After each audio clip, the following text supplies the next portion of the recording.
भाद्रपद महीने की पूर्णिमा से ही 16 दिनों तक श्राद्ध पक्ष प्रारंभ हो जाते हैं, जो कि आश्विन मास की अमावस्या को समाप्त हो जाते हैं। श्राद्ध यानी कि श्रद्धा, जिसे हम अपने पूर्वजों के प्रति अर्पण करते हैं। श्राद्ध पक्ष, जिसे पितृपक्ष और कनागत भी कहते हैं। मान्यता है कि यमराज भी इन दिनों पितरों की आत्मा को मुक्त कर देते हैं, ताकि 16 दिनों तक वे अपने परिजनों के बीच में रहकर अन्न और जल ग्रहण करके संतुष्ट हो सकें।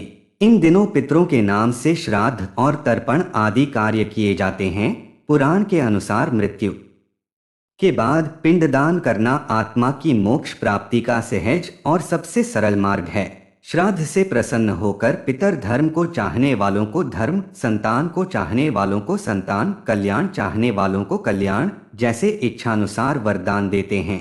जिससे घर में पितृदोष हो, उस घर में श्राद्ध पक्ष में बहुत सारी बातों का ध्यान रखना बहुत जरूरी है, क्योंकि पितृदोष न केवल एक पीढ़ी को बल्कि आने वाली कई पीढ़ियों को झेलना होता है। पितृदोष कब लगता है? जब परिवार में किसी परिवारजन की अकाल मृत्यु हो जाए, या किसी का अंतिम संस्कार विधिवत न किया, या आप अपने पितरों को भूल गई हो, तो ऐसे में बड़ा भारी पितृदोष लग जाता है, जिस कारण घर में कलह, क्लेश, अशांति, घर के सदस्यों का आपस में बहुत ज्यादा मनमुटाव होना, किसी भी काम का ना बनना, शादी विवाह में बाधा आना, या विवाह के बाद संतान सुख न मिलना, या फिर बहुत मेहनत करने के बाद भी किसी काम में उतनी सफलता प्राप्त ना हो, ना उतना आपको लाभ ना होना जितनी आप मेहनत करते हैं। इसके अलावा घर परिवार का कोई न कोई सदस्य हर समय बीमार ही रहता हो। श्राद्ध करने का पुण्य कितनी पीढ़ियों को मिलता है, या कितनी पीढ़ियों तक श्राद्ध करना चाहिए, तो उसे आप इस बात से समझिए कि पिता के जिससे शुक्राणु के साथ जीव माता के गर्भ में आता है, उसमें 84 अंश होते हैं, जिनमें से 28 अंश तो शुक्रधारी पुरुष के खुद के भोजन आदि से उपार्जित होते हैं, और 56 अंश पूर्व पुरुषों के रहते हैं। उनमें से भी 21 उसके पिता के, 15 अंश पितामह के, 10 अंश प्रपितामह के, 6 अंश चतुर्थी पुरुष के, 3 पंचम पुरुष के और 1 सवस्त पुरुष के होते हैं। इस तरह 7 पीढ़ियों तक वंश के सभी पूर्वजों के रक्त की एकता रहती है, यानी कि सभी का रक्त एक समान रहता है। इस तरह से श्राद्ध या पिंडदान मुख्यतः 3 पीढ़ियों तक के पितरों को ही दिया जाता है। पितृपक्ष में किए गए कार्यों से पितरों की आत्मा को शांति प्राप्त होती ही है। साथ ही श्राद्ध कर्म करने वालों को भी पितृ ऋण से मुक्ति मिल जाती है। पितृपक्ष केवल 16 दिनों के ही क्यों होते हैं? कम या ज्यादा क्यों नहीं होते? तो पौराणिक कथा के अनुसार इसका संबंध महाभारत काल के दानवीर कर्ण से माना जाता है। पौराणिक कथा के अनुसार मृत्यु के बाद कर्ण को जब मोक्ष नहीं मिला, तो उन्हें स्वर्ग पहुंचाया गया। स्वर्ग में उन्हें खूब सोना दिया गया, खाने में भी सोना ही परोसा गया।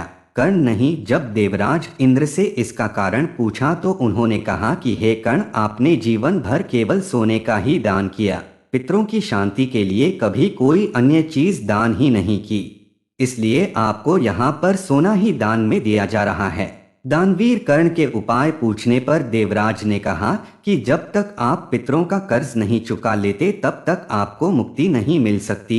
इस पर कर्ण ने कहा कि उन्हें पितरों के लिए दान को लेकर कोई जानकारी नहीं थी, इसलिए उन्होंने अपने कर्मों को सुधारने के लिए एक मौका और मांगा। इसके बाद कर्ण को फिर से 16 दिनों के लिए धरती पर भेजा गया। इन 16 दिनों में कर्ण नहीं, अपने पूर्वजों को याद करके गरीबों और जरूरतमंदों को अन्न का दान किया, पितरों के निमित्त दान तर्पण किया। यह समय भाद्रपद मास की पूर्णिमा से लेकर आश्विन मास की अमावस्या तक था। तब से इन 16 दिनों को पितरों का ऋण चुकाने वाले दिन माना जाने लगा। साल 2023 में श्राद्ध पक्ष प्रारंभ होंगे। 29 सितंबर शुक्रवार को पूर्णिमा तिथि से और समाप्त होंगे। 14 अक्टूबर शनिवार को सर्वपितृ अमावस्या के दिन, और इस बार सर्वपितृ अमावस्या के दिन ही साल का दूसरा सूर्य ग्रहण भी लगने वाला है। 29 सितंबर शुक्रवार को पूर्णिमा श्राद्ध रहेगा। 30 सितंबर शनिवार को द्वितीय श्राद्ध रहेगा। 1 अक्टूबर रविवार को तृतीया रात रहेगा। 2 अक्टूबर सोमवार को चतुर्थी श्राद्ध है। 3 अक्टूबर मंगलवार के दिन पंचमी श्राद्ध रहेगा। 4 अक्टूबर बुधवार को षष्ठी तिथि का श्राद्ध रहेगा। 5 अक्टूबर गुरुवार के दिन सप्तमी तिथि का श्राद्ध रहेगा। 6 अक्टूबर शुक्रवार को अष्टमी तिथि का रहेगा। 7 अक्टूबर शनिवार के दिन नवमी तिथि का श्राद्ध रहेगा। 8 अक्टूबर रविवार को दशमी तिथि का श्राद्ध रहेगा। 9 अक्टूबर सोमवार के दिन एकादशी श्राद्ध रहेगा और 11 अक्टूबर बुधवार के दिन द्वादशी रात रहेगा। इसके साथ ही 12 अक्टूबर गुरुवार को त्रयोदशी तिथि का श्राद्ध, 13 अक्टूबर शुक्रवार को चतुर्दशी तिथि का और 14 अक्टूबर शनिवार के दिन सर्वपितृ अमावस्या का श्राद्ध होगा और इसी के साथ ही श्राद्ध पक्ष यानी पितृपक्ष की समाप्ति हो जाएगी।